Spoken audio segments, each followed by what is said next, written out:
ஆம், எனக்கு தெரியும். நுண்ணுயிர்கள் கண்ணுக்கு தெரியாது. நுண்ணோக்காலில் பார்த்தா தெரியும்.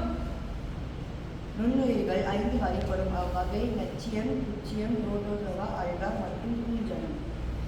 நுண்ணுயிர்கள் உணவு தயாரிக்க, மருந்து தயாரிக்கப்படும். சில வகை நுண்ணுயிர்கள் மிகவும் ஆபத்தானவை. இதன் வழி மனிதர்களோ விலங்குகளோ நோய் தொற்று ஏற்படும். நண்பர்களே, உங்கள் ஆபத்தான நுண்ணுயிர்கள் இருந்தாலும் நம்மை நாம் பாதுகாப்பாக சுத்தம் செய்வது மிகவும் அவசியம். ஆமாம், நாம் உணவை உட்கொண்ட பின்னும் கட்டாயம் கைகளை சுத்தமாக கழுவ வேண்டும். கைகளை கழுவினால் நுண்ணுயிரிலிருந்து பாதுகாப்பு கிடைக்குமா? ஆம், நம் வீட்டில் இருக்கும் புதுமையான பொருட்களை கொண்டு ஆய்வு செய்து நாம் நிரூபிக்கலாம். நமக்கு தேவையான பொருட்கள் நெகிழி தட்டு, மெழுகு பொடி, கை கழுவுக மற்றும் தண்ணீர்.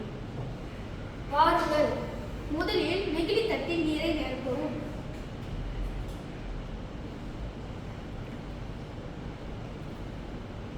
பின் மிளகு பொடியை நீரின் மேல் பத்தியில் தூவும்.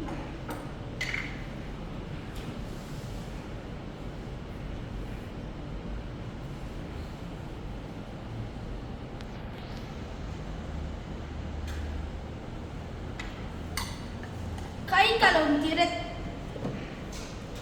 கழுவும் திரவத்தில் விரல் எடுத்து மிளகாய் பொடி தூவி நீரில் மேற்படுத்தி தொடுவோம். சிறப்பு, நடி சிறப்பு.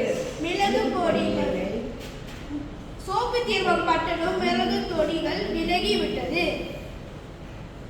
நுண்ணுயிர்கள் நன்மையே உண்டு, தீமையே உண்டு. நாம் கைகளை கழுவினால் நுண்ணுயிர்களிலிருந்து நம்மை பாதுகாக்க முடியும். நன்றி, வணக்கம்.